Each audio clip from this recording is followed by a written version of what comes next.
Greetings, family. This is Kevin Orris. We're on the Revolution podcast. I'm really excited today to be back bringing episodes to you with some of the amazing gentlemen I met in Europe at the European Men's Gathering. I'm joined by Paul Lloyd-Robson, who is the founder of Manifesto and a big pillar in the European men's movement. And welcome, Paul. It's awesome to be here with you. It's an honor to be able to join you, Kevin, on a small Christmas evening, I think it's called. Little Christmas Eve. Yeah. Little Christmas Eve, yeah. Yeah, so some of you might have seen with my co-authors, shout out to Cattle Last, Daniel Dick, on our book, Sex, Masculinity, God. We were invited to speak this August at the European Men's Conference Gathering, which is Death of the Patriarchs, which Paul was a huge pillar and basically a rallying point for that community. And this was a massive event. It was deep, it was tribal, it was full of ritual danger and magic and healing. And that's where I got to meet Paul finally in person, which is really exciting. And yeah, Paul, how are you feeling after the event nowadays? I'm still kind of blown away by what happened. I mean, we've been doing this since 2017 with these big events and big gatherings of men.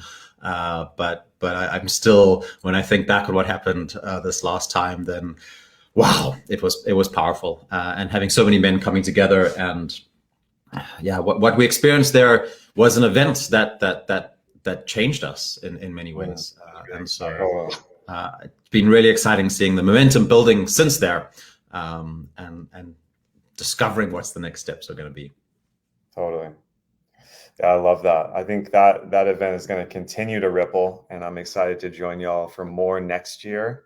And for those that don't know you, Paul, I would love for you to share a little bit about your hero's journey. We can do the abridged version because I know there's exciting stuff to talk about here around men's work. But for some of the audience here, the listeners later who don't know you, Paul, like what is some of your pedigree? I know you are from South Africa, had a very colored career in tech and in the business world, and now have moved to Denmark and are stewarding movements. But obviously there's a lot of little pockets and chapters in there in between. Yeah. I mean, we'll try to do the high level version. So as you said, yeah, I grew up in South Africa. I went to a boys only school right in the middle of the desert in South Africa in a city called Bloemfontein. It's known as the factory because it produced more rugby players for the South African national team than any other school in South Africa. So it was a really kind of masculine school in many ways. And I didn't play rugby. I played field hockey. That was my sport. And I also did judo a lot when I was younger, but that wasn't a school sport. So that was outside. So I wasn't in like that kind of mainstream thing, but I also, I didn't reject or rebel against my school either. Like that was kind of like a tendency. I was kind of like always on the edges somehow.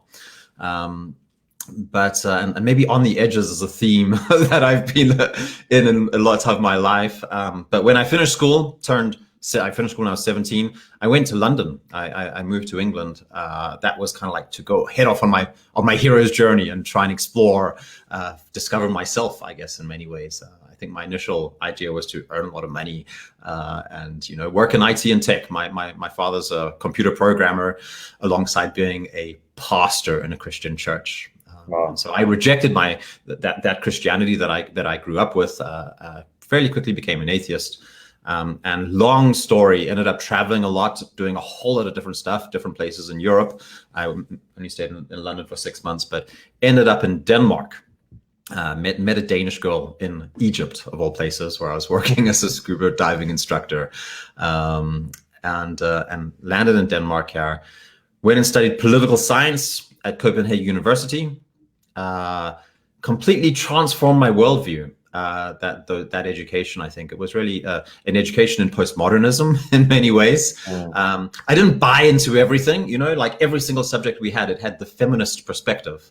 And so some of these like feminist perspective was like, it's kind of, I remember thinking like, okay, these people are all just saying like all the problems in the world is just because of men, and to change it or to fix everything, we just have to like, do it in the female way instead or something like that. So I was like, yeah, I don't know if I really buy this, but like, I could see, I could see that there was this issue of environmental sustainability that was becoming very important, and so I kind of went with that flow very much, and ended up working first in Microsoft and then running my own consultancy, working in the tech sector and working with environmental sustainability, and had a lot of success in my career. but at the same time came to the edge of the depth of meaning that I had from that story that I'd been chasing from a young man of, like, okay, if I get enough money and I achieve all the things that I think that society says will give me happiness, then I'll make it, right? And so I had a child together with my wife at that time. That was the girl who I married when I came to Denmark, and that relationship broke into pieces. And so that kind of was what started my own personal, I'd been on the kind of like journey out into the world, the hero's journey perhaps, but that started a journey into myself really as well. And so that's 13 and a half, 14 years ago now that I broke up with her. And it was really about coming back to myself. I started doing a lot more different physical practices. It started with rock climbing. I then started doing yoga as a kind of injury prevention practice for my rock climbing, but that then brought in the whole issue of spirituality in some ways as an atheist, where I could see like, well, there's some things here that are useful. And so I started exploring that. And then it became Tantra, Buddhism, Dzogchen, and all kinds of other practices. At the same time, I started doing partner acrobatics and then, and then doing, contact improvisation dance. I started teaching contact improvisation dance as well. Wow. Did the whole Bailey and Copenhagen thing, was there for sometimes a couple of months at a time. And during that journey, really started noticing that when I connected with men, then there was something there that really gave me value or clarity of insight that I wasn't able to get in all the other areas that I was at. And so the first time I went to a men's only retreat was Eli Buren, who is a fantastic teacher. He's a student of, he was one of the, students or disciples of David Data. And so he still does, I still have regular contact with him today. He's a contributor to Manifesto as well. He had a retreat in Denmark, which really just totally opened up a whole new world of like depth and truth for me. I think that, we can go into the reasons maybe why afterwards, what the values of connecting just and going and exploring some of these questions with men. I then met a group of guys here in Scandinavia, and we decided, okay, well, let's try and explore this and let's look at, we were seeing like all around us. This is like 8 years ago, something like that. Then we saw like all these questions about the role of men and masculinity and things like that. This is before Me Too still. Right. But there was a lot of these questions in the air. And so we said, well, let's gather the most inspiring guys that we know, not the ones who need therapy or are, really struggling, but men who are role models. And we booked a venue and we said, okay, we're going to use a weekend together with these men. And it was 3 of us who invited the most inspiring guys from our network. And we called it a men's research weekend. And we didn't really have a plan except to explore this idea, what does it mean to be a man in society today? And how do we take responsibility for ourselves and for society as men as well? And that was the most amazing weekend of my life, holding that. And so we did it again, had another men's research weekend. This time it was in Stockholm and then Copenhagen. And then we wrote a manifest based on that. And we registered the domain manifesto.com. And we put out a manifesto of being men, and we just got a massive response on the internet. People were just like, wow, this is amazing. We want to meet and all this kind of stuff. And so that led in 2017 to the first Nordic men's gathering, where we had 140 guys that came. Wow. And again, just an immensely powerful exploration of masculinity, manhood, where we could be unapologetically masculine, but loving and supportive, and creating this kind of like a shared vision. I think that in the beginning it was very much about a shared vision. And so then we've continued that every year. There's been a development. Year 2 was about rites of passage and exploring what is this thing about rites of passage and how are we doing that. We had Arne Rubinstein that came and joined us from Australia. He's a leading expert on rites of passage. I think last year we nailed it very much. I mean, you and Daniel and Cadell Last also played a very big role in that, in helping us to prepare and think through the ideas. And then hosting a great workshop on that Saturday. But just so many men. We had a crew of about 45 guys, and out of all the participants, and just things just really clicked into place. It was magic. That's That's where it is. Maybe just I'll add into that. So now, a year ago, I also bought a farm out in the Danish countryside. So that's where I am now. It's been snowing the whole day today, so the whole area is white. It's probably the most hilly area in Denmark, so it's really beautiful. And moved out here, and we have a lot of space, a lot of buildings, some really nice renovated office space as well. And we've been holding some retreats here and kind of calling it the monastery. As a space for men to come and retreat and to build this together. And so I'm, I've done a lot of crazy and stupid things in my life, and I don't know how I landed here, but it feels like a really great privilege to be meeting and having some of the conversations that we're having at the moment, and be doing this work. And yeah, that's exciting. Yeah. I mean, your space is so beautiful. After the European Men's Gathering, kind of the leadership team was lucky enough to come to your place and feast on this farm and enter wild dialogues and dialogue, theory crafting, masterminding. And that was some of the most fun after that really intense 3 days of men's work, and then coming together in brotherhood at that place. You know, Paul, something interesting immediately that I noticed, and it's like so obvious, but also it speaks to the very core of the whole issue of why are we even here speaking about masculinity and all these things. It's that, before, like you said, that before that first men's research weekend, mentioning that was the most impactful weekend of your life. That's a huge statement. And the fact that the idea of gathering men, being an unapologetic masculine energy, exploring, loving, supporting, challenging, and doing something that the mainstream society and media, which is not an arbiter of culture or justice, but it's a contrast that we have, would consider that radical, would consider that dangerous potentially, and taboo in probably many senses of the word. And just in that moment when you said that, it just struck me. It's like, wow, my God, this is absurd. Like our ancestors, like it would be seen as necessary to gather men and have these men's research weekends, rites of passage, brotherhoods, masterminds, councils, etc.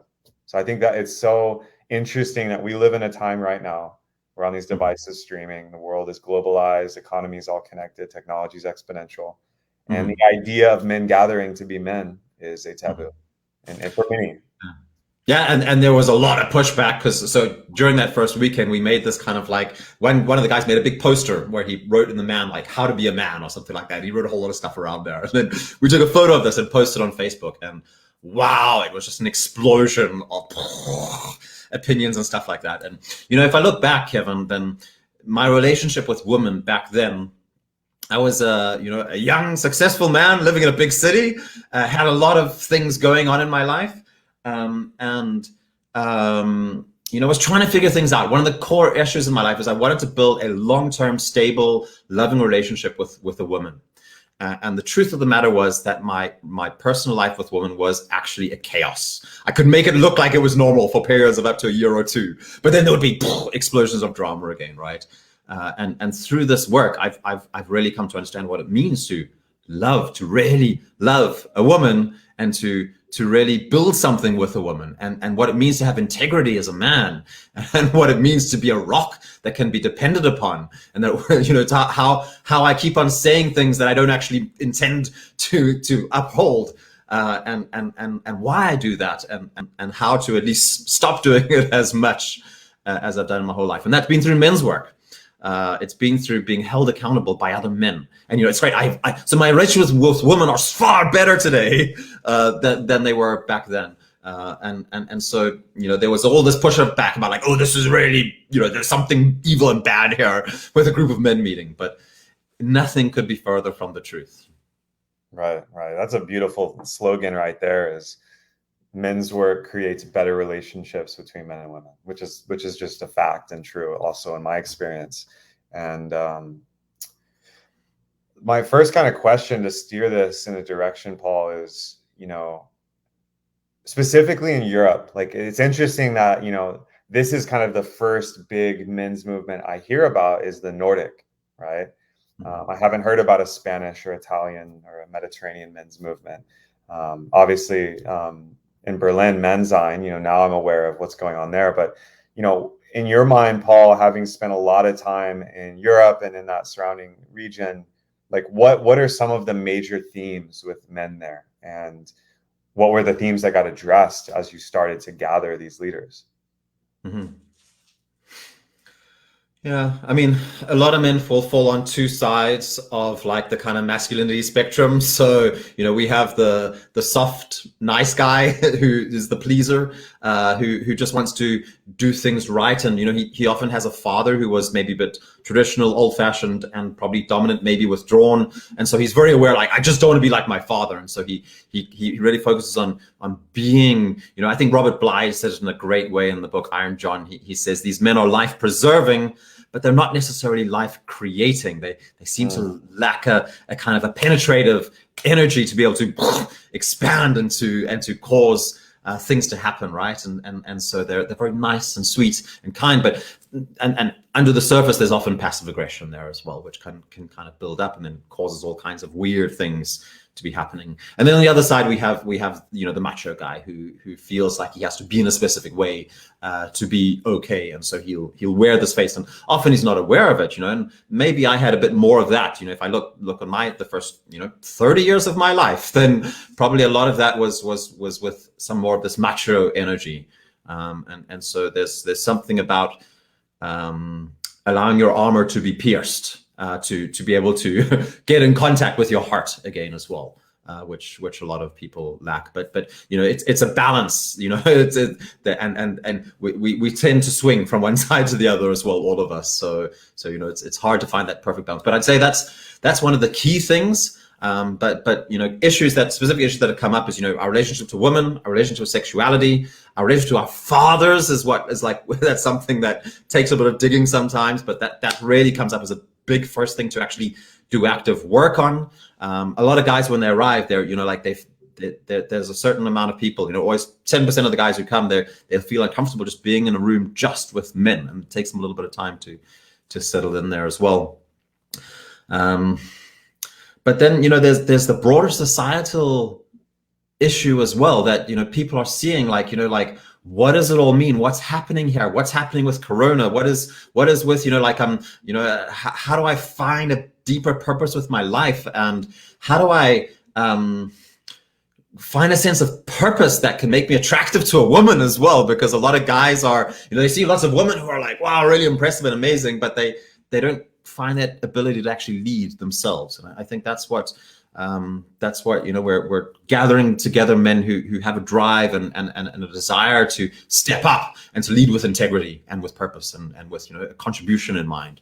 And we're using this word patriarchy because so you mentioned the European men's gathering, we call it the death of the patriarchs, and we can dig into this. But it's a very strong narrative in our society today that, patriarchy is equal to all that is evil. It's the roots of all things that went wrong. But if you look at the word patriarch, it means, like the father in power or the fathers in authority, right? And so everything that was good that was created in our society was, along with the bad things, but the good things were all generally created by men. It has father figures. And I think, we need strong men as we need strong women to step up as matriarchs and patriarchs, to take responsibility in our society as well. And there isn't any, kind of opposition between that in any way. Actually, it needs to be seen together if we're going to make any progress. If I look at a lot of feminism today, it's really just a fetishization of masculinity in women. Right. And it's an aversion to femininity in women. Right. and it's an aversion of masculinity in men, obviously, as well. And so men have to be feminine, women have to be masculine. It's like this is not working, right? It doesn't make sense. So, right. Yeah, it seems like a reversal to me, and it seems very suspect. And obviously, it was created though as an oppositional force to suppression, and there's reasons why this is happening. But I forget who said it recently, but basically a patriarchy, patris, or like patrisa, like all the Latin roots of the etymology, it's rule of the male authority and rule of the family, because it's not just about the father. The father in authority has the mother in authority as well, and the family, right? So it's actually ruled by the family. So Mhm. what's interesting is, you nailed it. I'm totally of this mind and heart. It's about symbiosis. Like all the bad things are from abusive men and power with finance and war and technology. Very potentially true, a lot of it, and Mhm. everything good also. Mhm. So it's Yeah. like we have to be Yeah. mindful when we speak about the patriarchy. And that's why I actually loved the title of the event. And it's so funny because even the people I've done men's work with, when they saw the title of that event, it created a reaction, Mhm. Yeah. combining that imago of death and the patriarchy. And people were just like, Yeah. "Ooh, wow!" Like, do you want to share a little bit about some of the mythology around that? Because I know our friend Jonathan Pajot and some of the other speakers just really drove it home, and it's so beautiful. Yeah. Yeah. So I mean, any wisdom tradition in the world, no matter where Eastern or Western or secular or religious, they all have, the yin yang symbol symbolizes this very well. There's this interplay between the masculine and the feminine, between order and chaos, or whatever you want to call it, and it's at the heart of things. It's what's driving action in the world. If it wasn't for this opposition, this polarization somehow, so we have to accept that these things are there, and right now it's playing out in a very polarized, angry discussion. I think there's a lot of anger there, and a lot of it's centered around this word, the patriarchy. And so when we create a rite of passage, then what you need to do, basically, there was this guy called Arnold van Gennep who wrote a book in 1907. It was he was a Frenchman, so I won't try to pronounce it in French, but Le Rite de Passage, whatever, and about Rite of Passage. And basically people have this has become a part of our understanding of all cultures and all of human history, including our own today, is that we have rituals which we use to kind of refresh and renew society, and to understand our roles in the structure and how to find our place in it. And sometimes these rituals, like we're in a period right now where the rituals have been sucked dry of meaning, and we kind of like, we've gone too much over into the secular side of things. But so there's a real need for these things, but sometimes a lack of awareness about it. So we find it in all kinds of other ways. But a core element of a rite of passage ritual is that there's a sense of ambiguity, confusion, kind of like things are upside down and the wrong way around, and the rules are not what they normally are. we can do different things, and so by taking this word patriarchy and working with that and understanding, if you're in a position of authority as a man, then you're a patriarch, and that doesn't mean it's a bad thing. Then there's a lot of different elements that we use to kind of change people's mindsets about this, or to help them to, in this space together, to explore what this actually means, really, and to find their way through it. And we really confuse people. We ask people to do morally dubious things even sometimes, and we challenge them. If people come there, we need, if we don't have at least like one little group of guys who are rebelling and saying like, no, I'm not going to participate, then we know where it's too easy, right? So we take people far away off into the countryside, we separate them from normal life, and then we really put them in situations where they have to think for themselves. They can't rely on like what they normally do, or group think or whatever like that. Then they're encouraged to be an individual man who needs to understand life and to confront reality, the dragon of chaos, and to find his way through the complexity of it.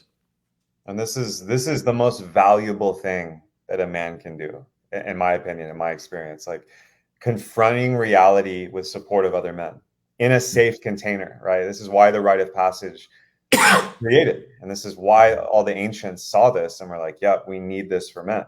We're going to do." In fact, it wasn't optional, right? If you grew up in a tribe, a village, a kingdom, hundreds, thousands of years ago, this just happened. Mm-hmm. When you were too much for your mother and their sisters and the grandmothers, the men would just take you. You're coming into the desert, you're coming into the woods, and you go through these experiences that are threshold experiences. Even at the at the event in August, I experienced my own thresholds in many ways of physicality and intensity and emotional regulation, and just like, and this is the most valuable thing you can do. And I think the great tragedy of our time is so many men and boys are sheltered from those thresholds and coddled by society, and this is where the whole, we don't have to get into it, but this is where John Vervaeke and a lot of the intellectual dark web, which we are, blessed by having many of these connections, talk about the meaning crisis. Not only are men today sheltered by and large from threshold experiences, intensity, having to confront reality and chaos in a meaningful way, they're actually praised for it. And this is the real mindfuck of like virtue signaling and the radical left culture that we're seeing kind of explode right now, which to me is actually good news, because as Jung pointed out, opposites become each other. It's the Ouroboros dragon eating its tail. So it's perfect that men's work and the European men's movement and Mankind Project and Sacred Sons and Manzine and all these organizations are blossoming right now, because they're responding to something happening. I really see it like an organism. It's like an antibody, response. Yeah. It's like, hey, masculinity is in crisis, and that's probably, I imagine, I'd love to hear, Paul, like what prompted you to be like, all right, these weekends, these leaders, shout out to Thomas Hammerlich and Alexander Bard, and you felt that energy, and then something called you to like organize it. Let's talk about that.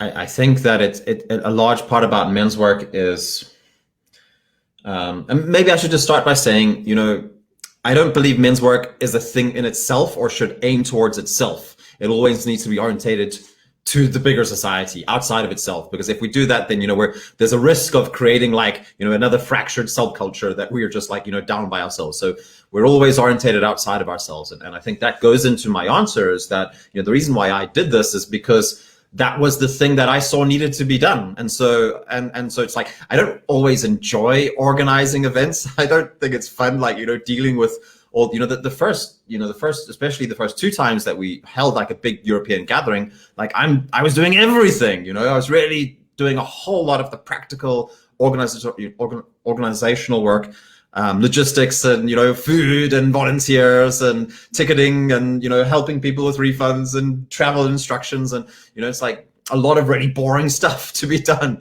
I had to work really, really hard for a whole year to, bring all these people together.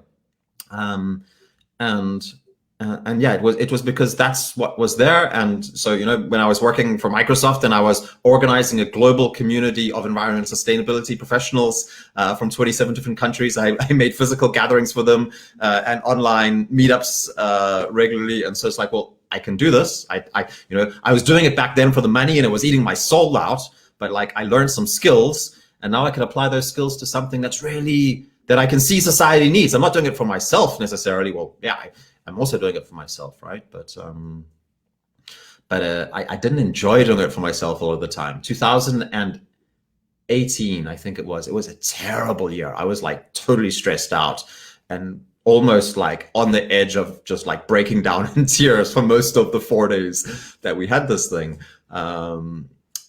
People afterwards say like, oh, I didn't see that at all, Paul, but trust me, I felt it. Like I was really, really struggling to get through. And just everything was like, I couldn't hold it all together. I was just doing everything I could to hold things together.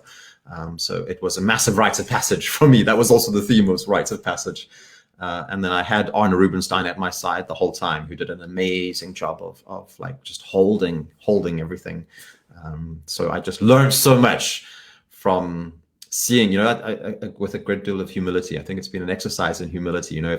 If I knew how useless I was at this job when I started, I would have never set out, and how much I still needed to learn. I would have been like, oh my God, like, because I had this idea like, oh yeah, I can teach men how to be a man. I know everything about being a man. I've experienced like different cultures and all these different things. I've been living in Egypt and in South Africa, in the desert, and studied university, and I've been, yeah, so that was, I saw a job that needed to be done, and so I decided, well, let's go do it. And it's been a million times harder than I thought it would be, but a million times more valuable as well. Bingo. This is a beautiful working definition, Paul, for purpose. Is what do you see that needs to be done, and can you just attempt to do it? Like that's a great starting point, because as I'm sure you've heard many men out there, it's like, I don't know what to do. This is the classic thing. I'm confused. Is it worth it?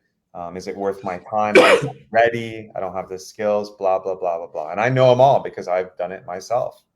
On a bad day, I'll still do it and I still get discouraged. But that is such medicine, is like, you felt the energy, you saw it, and, you know, as God, the universe would have it, you already had the skill set. They were just applied in a setting that wasn't stoking your fire and what didn't have deep meaning guiding it. And it's amazing the limitations you can break through when you have meaning in your sales and you have that wind. I can tell you the secret sauce that I used to get this going, and that I would say is actually it's the glue that holds Manifesto together as well. It's because so what I did is I realized the value of role models. I realized the value of mentors, men who've achieved the things that I want to achieve, and know how to get there. And because it's not something that you can read in a book. It's something gets passed over you to, like, molecule by molecule. It's by being close to successful people that we receive the transmission of what they've done somehow, right? And so what I really did is I saw these guys who were doing this amazing stuff, and I didn't really understand how they were doing it, but I could see it was working. Things were falling into place. And so I said, well, I need to get closer to these guys to understand them better, to understand, not just like, their tips and tricks, but like, how does their being work? How does their way of being work in the world? And so the way I did that is I just said, well, okay, I need to find ways of creating value for these people that will make them want to have me around. And so I figured out, well, what do they need? How can I help them? What can I do that's going to be beneficial for them or valuable for them? And then I just went and did it. And especially, and the ones who liked it and appreciated it and who I still felt like, oh, I can still learn from something from this, I carried on doing that. And through that, then I built like incredibly strong bonds of brotherhood that have lasted for 10 years now because they saw me doing this and they're like, wow, this is amazing. This guy's helping me to realize my dreams in a way that I could never do. And so then they did the same thing for me as well. And that it just becomes such a 1 + 1 is equal to so much more than 2, right? So much synergy. If you just find like 2 people to work with, you group of 3 guys and you're supporting each other actively, it's so powerful. That's why women are doing so well at the moment. We can learn so much from that because they're just so much more in tune with how can we actually be supporting each other, and we're so ready as guys to be competing instead. Yeah, I love what Cadell Loss brings, and he's a guy who really gets this. Like when I met him, I instantly could feel like this guy, he gets this idea. Yeah. Cadell's an amazing collaborator and was a huge like tip of the spear in our book and our kind of trialogue process.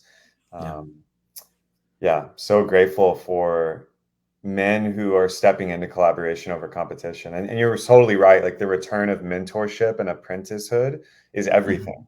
Like I would not be where I am as a coach, speaker, facilitator of any degree if I wasn't just surrounded by amazing people. And I paid my last dollar a few times to get to events just to be around these people.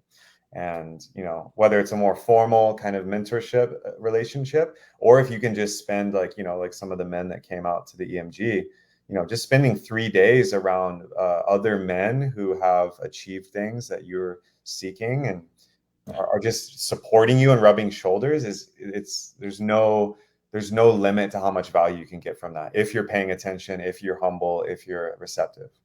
And that's a point that I think we just had a conversation recently about money, and that's a point that didn't come out there as well, that I think I've been guilty too many times of not investing in myself, not investing in, it's like seeing something I'd really like to do and seeing some people I'd really like to meet, and then being like, oh, but that's so expensive. Oh, I'm not going to do it. Oh, and then hesitating, and then the moment's gone, right? And so I think it's like just this realization, you're like the relationships you're forming are so much more important than your like you shouldn't be spending money if you don't have it. Don't be spending a whole lot of money on like getting into debt to go to courses, endless self-development courses that you're not able to actually find. But just like there's a time when there's an opportunity to make a power move in investing in people, and it's really the relationships. You might get some good experience, some good insight at some event, but it's really the people you meet there.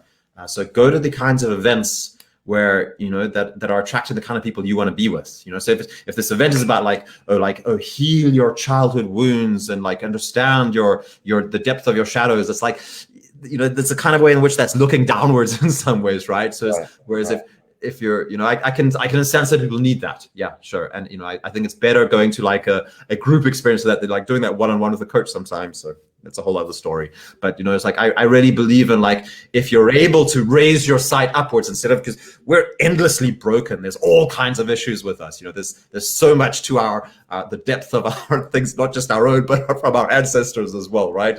But if you're able to look upwards and join people who are setting a positive trajectory and actually have a positive vision, it's just such a much more powerful way. And then, all of those issues that you haven't dealt with, they become less important. Actually, they're still there. You'll never get rid of your traumas and all your childhood issues or whatever it is, right? But or at least that's my experience.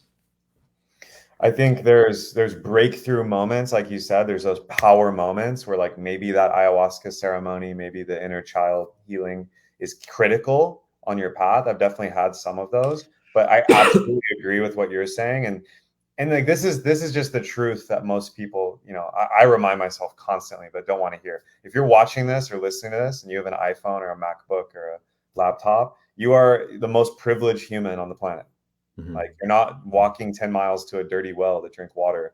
Like, your survival needs are met.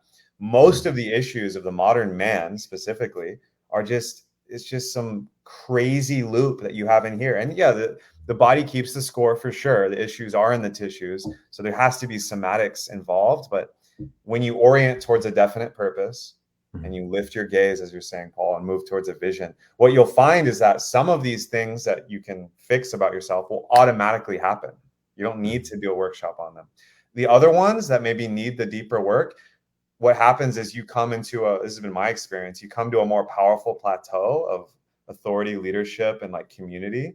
And then it can be worked on, and it'll be quantum. It doesn't need to be a 2-week ordeal. It can happen in a day because you're actually prepared to face it and integrate it. And this is the whole work, right? The shadow is there pointing out these things so you can integrate and incorporate it into the being and then make use of it. It's a tool. It's an energy. And I'm totally there. I mean, I'm guilty of it. I've been in personal development loops. And these are the kind of folks you see that they're at every event, but nothing's really changed. And so I'm much more a proponent, especially with men, to make the leap, take a risk, and really move your relationship capital, your financial, your emotional energy forward. And even if that means at great risk, rather than incrementally stay in a trauma bond or trauma loop. Mm-hmm. Yeah. Yeah. Well, Paul, I guess as we start to kind of wind down here, the big topic here is, how do we create communities of strong men and what is required? And we've kind of laid out a lot of the roadmap already, but I'm curious for you as a strong leader there in the European men's movement and being connected to other amazing, strong leaders, like what do people really need to hear right now as we create these communities? The first thing that comes to mind is get a clear idea of what a strong leader is, and that's a person who's able to serve. It's not about you and you getting recognition and attention and status. It's about service, and it's about hard work. I think that's something that's worth following. If people have to, if you're looking to just like ride the wave of success on other people, then you can manipulate people to be attracted to you to do that. But I really think that. I think that there's so much more depth. There's so much in it for yourself if you understand this and actually do it. That it's not about you, because this is what purpose. I think purpose comes from. If I'm just looking for purpose as this kind of like this thing up in the lights, the stars, where like, oh yeah, this is what it needs to be, and then I can become just like Kevin, or just become like Alexander Bard or Paul or whatever, right? Then it's like you haven't really got it yet. So what it's about, it's about dedicating yourself, finding something that you can dedicate yourself to over a long period of time, because it takes sticking at it. So it normally has to be something really meaningful. That's and that means it's bigger than yourself as well. Something that. But it has to be meaningful to yourself. And when I had the realization of what I needed to do, I broke down crying because it was so powerful. And I was almost going crazy just before I had it, because my mind was trying to reject this insight, right? And so I think that's core. And then on a very practical level, because I'm a guy who likes to have big thoughts, but I also I like doing stuff, right? And so I think we have to find ways of integrating in-person community with online community. Like we're moving, we're transitioning into a new way of being at the moment, and we need to make sure that we have ourselves with. And Corona has been a massive accelerator. And I see in-person community, local fellowships, all kinds of ways of civil society just fragmenting and disintegrating at the moment. And we've just gone into another lockdown here in Denmark, and things are just getting shut down left, right, and center, and people are scared. And so it's just so much. You can live a far more interesting life online. And I'm struggling with this as well. But I think we need to bring these things together. And so if you're on an online community, then do what you can to bring that to meet each other as well physically as a person. And we have online men's groups on Manifesto Core, and we really work to help the guys in the individual men's groups to meet up and actually physically get to know each other, at least at the European Men's Gathering, and then also some other time during the year as well. And then creating the spaces of open, authentic, supportive brotherhood, I think as well. We're having the deep conversations right now about, what is reality and how do we orientate ourselves in it? And that includes talking about religions and rituals and all these kinds of things, right? And I just watched your talk with Father Michael Butler last week, and I think that's fantastic, because just not so long ago, that conversation wasn't even possible. Right. And so it's just, I so much appreciate people who are taking this step and seeing and what I just experienced. The more that we do it, it's like that, like people just are so thirsty for it, and there's a way of doing it which isn't about just polar opposites meeting each other, but we can actually do it with respect, even if we disagree about stuff as well. We can still talk about the disagreements, but gain deeper understanding as well. That's right. I mean, this is the power of the dialogos, or the dialogue spirit of inquiry that men can have together, and really just humans. I think it's really powerful with men, though.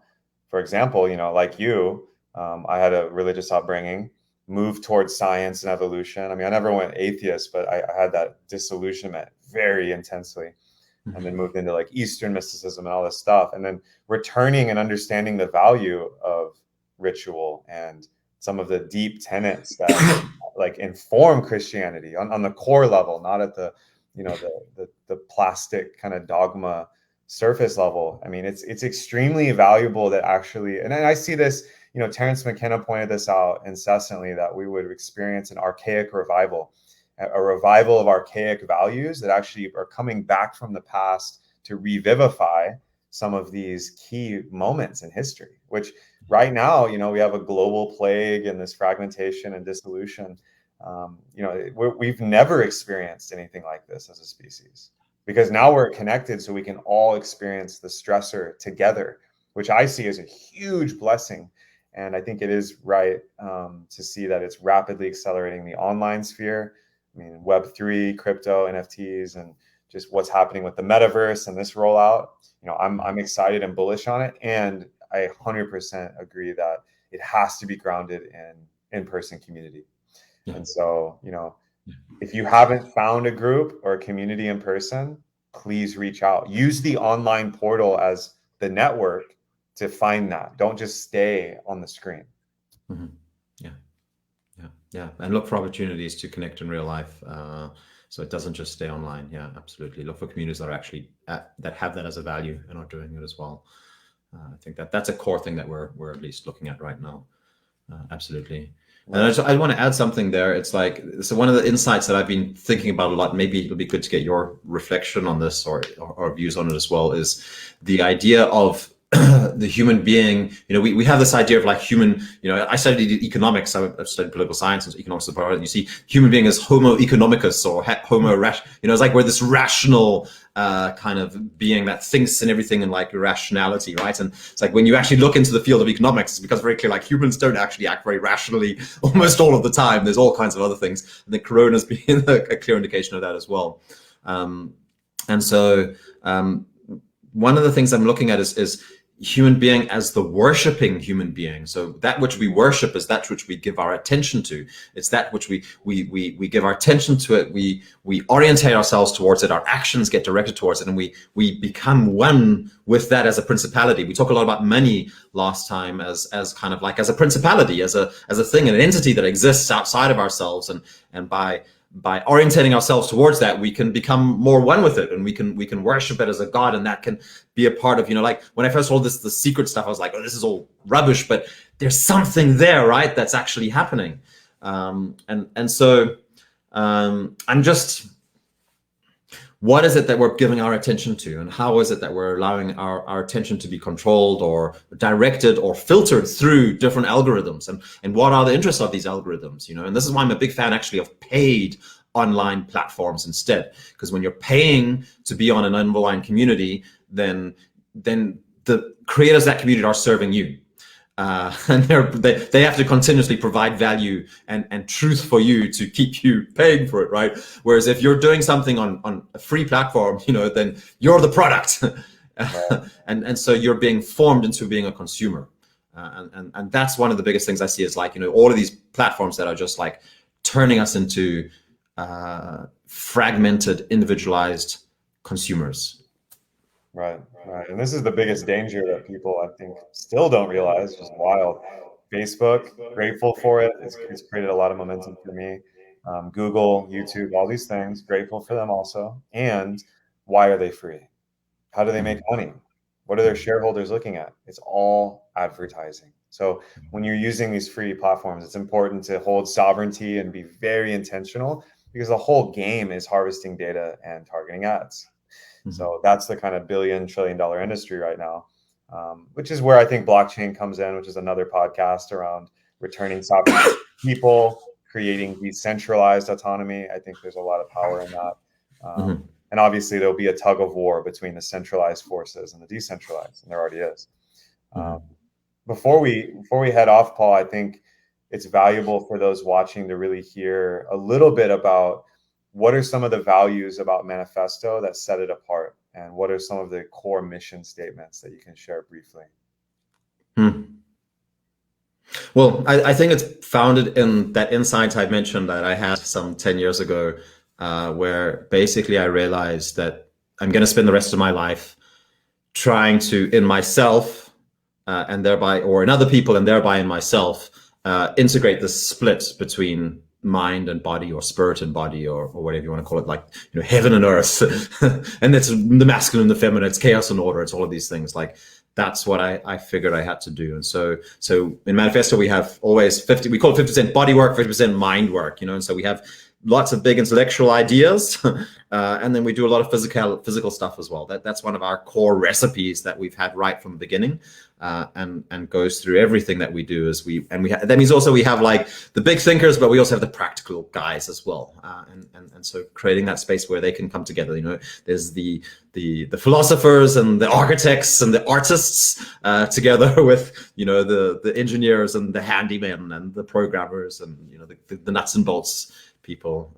I think that's such an important thing, to bring these worlds together, because in so many ways we're split, in ways that reflect that as well. And then I think a lot of what we're doing is asking the big questions, and so again, this question of religion is a big one. And we deliberately invite in different people who come from different traditions. We have this crazy idea. I get surprised every time I hear us saying it publicly and actually agreeing on it, but like being a part of a tradition is a real source of strength and power. And so we talk about Buddhism and Christianity and Hinduism and Zoroastrianism, all these, we have people that are coming from these different things. And it's just amazing to have a stage listening to like 5 guys who each come from these different things, and they're disagreeing, but they're respecting, in a framework of respect as well. I think that's one of the things that I don't see that happening too many other places as well. And we can talk about sex and crazy psychedelic experiences, and also about like a wife and children and building a job and a career, and that there's a very broad range in what we're doing. We try and do that. What we don't talk about a lot is like, you know, our issues with women and what we don't like about women or something like that. That's kind of there's some guys who come in and want to do that, but I think they just in the beginning we thought like this is going to be an issue, but it hasn't really been an issue because I think people just realize like, well, it's just not very productive. So we you know that, and this is what you're going to find in some of the manosphere, right? Is like people who are like bitching about like, you know, it's like, yeah, we've been hurt. You know, I've also been hurt by women, but it's like I'm still working with that, and a lot of us will be doing that for the rest of our lives. But I try and focus more on the positive, use more time and energy, especially with other guys, about like where it is we're heading instead of the downsides. Definitely support that, and I think that's the wisest use of time. Complaining and, you know, bitching are not going to get us anywhere as men. It's the building and the foundations that we're laying for generations to come of bringing back this healthy masculine spirit, stewarding that. So, Paul, where can people find you and Manifesto, and what's on the docket for 2022? So manifesto.com, it's with PH. You can see it in my name on the screen here, I believe. Manifesto.com. We run online men's groups. So that's something that one can come check out. We have something called Manifesto Media Academy, which is also an online community that also meets up in real life. So these are ways to kind of just get in touch with us and try it out. We have some different resources on our website as well. The European Men's Gathering is the big place where people can come and experience firsthand and get a taste of what it's like. Tickets are on sale on the website. It's the first weekend in August, and it's happening in Denmark. It's about 2 hours from the closest airport. So that's a really good way. We have a YouTube channel as well where I've decided very recently to start stepping up and doing more of this kind of thing. I've kind of been very much in the background of Manifesto for a very long time. And that's been my strategy. And more people have been saying like, you know, we need to have more of a face of Manifesto. And so I'm going to be doing a lot more on that YouTube channel. And I just started doing it 2 weeks ago, or 3 weeks ago, and we've just seen it's starting to grow already. So, you know, it's very, very new, but we've been far more focused on doing the in-person stuff and getting that right. And now we feel like, okay, we're in a place where we can start expanding online. So I think having this conversation with you, Kevin, I've really learned a lot. Those days where you came to my farm here, I learned a lot from you there, and our continued conversations. And so you're certainly mentoring me in that area in a certain way, I would say. Appreciate you, Paul, a lot. I'm learning tons from you around strategy, leadership, and just holding that pillar, which you're holding for so many men over there and women. And yeah, I also second that motion of like more Paul on camera. I'm about it. Let's see how it goes. Awesome. Well, thank you so much, brother. Make sure you follow this man, find him on YouTube. His profile will be tagged here if you're watching online, but manifesto.com, manifestocore.com if you want to get involved. And if you're a man in Europe or you have a plane ticket ready, I want to see you next year, because myself, Cadell, and Daniel will be back in August. Really excited about that event. It's going to be next level. If you've never done men's work, if you're a veteran, you will get so much value out of it. So highly recommend that. And Paul, thank you so much. Merry Christmas. Happy holidays. And I'll see you soon. The same to you, Kevin. Thank you so much. It was really great fun.